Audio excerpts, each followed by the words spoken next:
Hey guys, welcome back to the channel.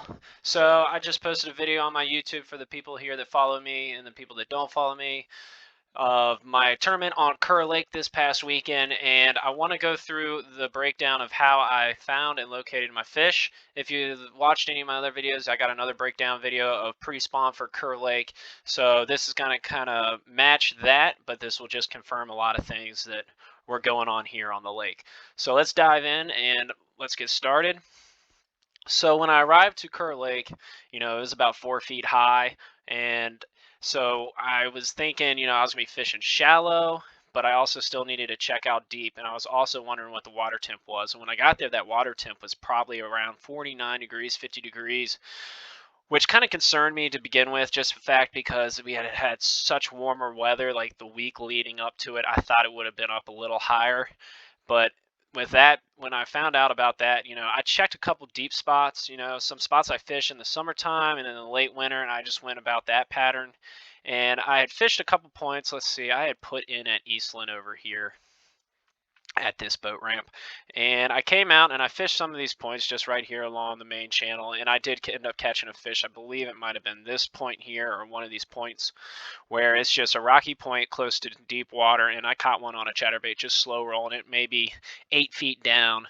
And I thought, okay, well, let me run some more stuff like that, just because with the water temp, I was trying to fish the conditions, knowing though that the water was up high and that when Bugs Island gets pretty high like that, it's good to fish shallow in the bushes, but I also knew they were going to be pooling water, and water was going to create current around these points, and also throughout the week that the water level was going to drop, and some of that might not come into play.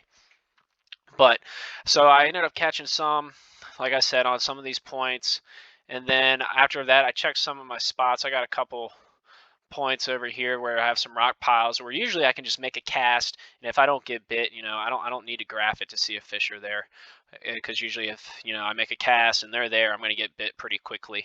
And I wasn't getting bit, so then I decided, well, let me go run shallow because I know the spawn is going to be coming. It was right on that line of early pre-spawn and pre-spawn, and so I ran back into all these creeks. I ran all the way back into here and checked this out, all this out, came back in here. And actually, if you saw my video of the recap of the tournament where I caught one of those 5-pounders, I believe, let's see, let me look real quick. 1, 2, 3. I came down here into this area, I believe. No, not that one. It was a little further up. I came back right into here. I came all the way back into this creek right here. And I mean, this is just a typical area where they would come to spawn. You got flooded bushes and trees in here. It's shallow. It's in the back of a creek. I figured they'd be funneling in just to see. And I actually ended up catching that 1 5-pounder right here off this little secondary point. She was just up between some bushes, a couple trees, and I caught her on a Mr. Super Bass spinnerbait, 3/4 ounce. I threw a couple bigger willow blades on the spinnerbait, but he's a local guy here. He kind of helps me with spinnerbaits and jigs. So if you're ever at Green Top, stop by in there and grab some baits. They're great spinner baits. He's got great buzz baits as well and jigs. So, but I was back in here, and obviously I caught her in probably about 2 foot of water, and if you can see, it's actually pretty close to deep water as well. And so that kind of clued me in. I knew the water was up, and I was like, okay, maybe some are starting to pool up, but I fished around in here and didn't get another bite. So I ended up running back out. I ran to some other creeks, ran all the way back here. Along the way I fished some main creek points and things like that, and just wasn't really getting bit. And so I ran back down lake towards the dam and everything and fished some points out here. There's a bunch of points out here that have rock and road beds on them and everything. And I made a cast up here by this road bed with a spinnerbait, and literally I caught that other 5-pounder. So at that time, everything was just it was quite random. I wasn't getting a lot of bites shallow. I caught some bites deep. The fish were really all over the place. But so second day, I wanted to focus up the lake, and up the lake was a little muddier. You could go back in some of these creeks like Grassy Creek, which I'll get to here in a minute. It was cleaner up there. You get into ruts, it was a little dirtier there, but we had all that rain. But they were pulling water, so each day the water was coming down almost about a foot each day, which is pretty significant. So second day, me and my partner, we ran up here to Grassy Creek just to check it out. I wanted to get upriver, and water clarity was good. And we pulled in. I was, this time of year, you want to kind of be close to the main, something like that. And we pulled into literally the first pocket right here, right into the creek. And if you can see when I zoom out, it's darker here. So this is a steeper ledge, which was kind of what I was looking for when I was looking at the map as I was driving down the lake.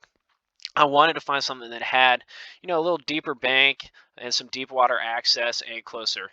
So we were able to pull in here and we fished all along this shallow, got back here. And when we got to right here, this transition area, we started getting bit. We caught two real quick, like back-to-back casts. So I left that area and was going to come back to it.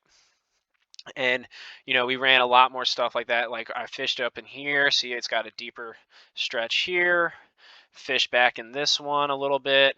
We came around here and, it wasn't really lining up. We weren't getting a lot of bites, and the ones we were catching were small.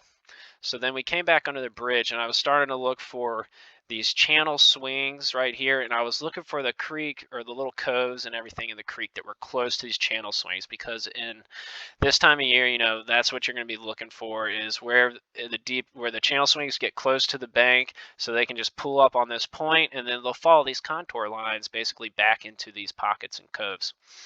And we ended up coming down here. Let's see, went under the bridge, went around here, and this was one of the coves we did get bit in. We caught maybe 6 fish in here, but they were all small. We just couldn't find that size. But again, see, I was looking for that steeper bank.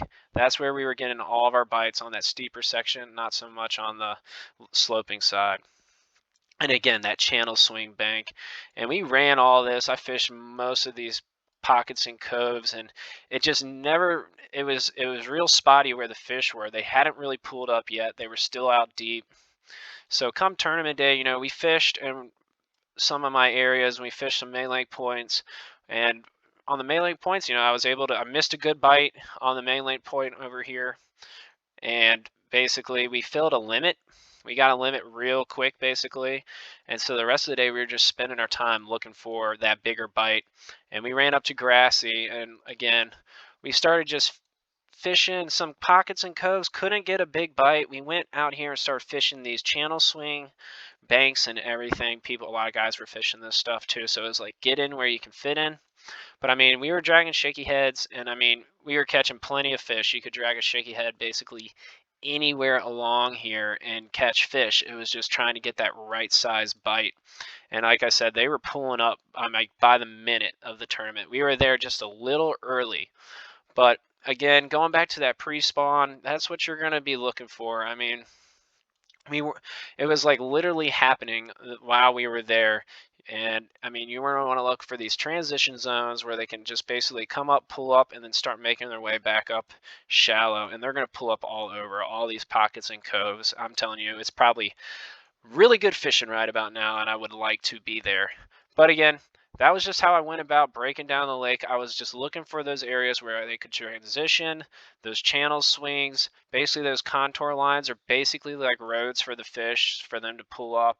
And at the end of the day, I will say we did pull back into Palmer's over here, just in this section. If you watch my video, my co-angler lost a 4-pounder right at the boat. He literally hit the worm as it was coming back to the boat 2 feet from the boat, and chased it completely out of the water and took half his worm. And this is the area also where I broke off that fish at the end of the video. So it was getting right. It was getting good. It's probably on fire right now. But like I said, if you're going to be heading out there, just look for those transition zones, especially in the pre-spawn time, and they're going to be following this deep water and these contour lines that you can kind of see something like this contour line, and basically they're going to sit there in these deeper sections right here before they pull up. So again, that is just a little recap of my tournament and how I kind of broke down the lake for pre-spawn, kind of going along with my last video that I did on this lake. That's how I was able to get bit and catch some of those fish. Wasn't able to get the big bites on the day of the tournament. That water had really pulled down and took a lot of things out of play that I had found and wanted to do, so I had to go to my backup plan, which was fishing those channel swings. But again, thanks for watching. I hope this video helps you. I appreciate the support. Go ahead and give it a like, and I will see you guys next time with another video here soon. Thank you.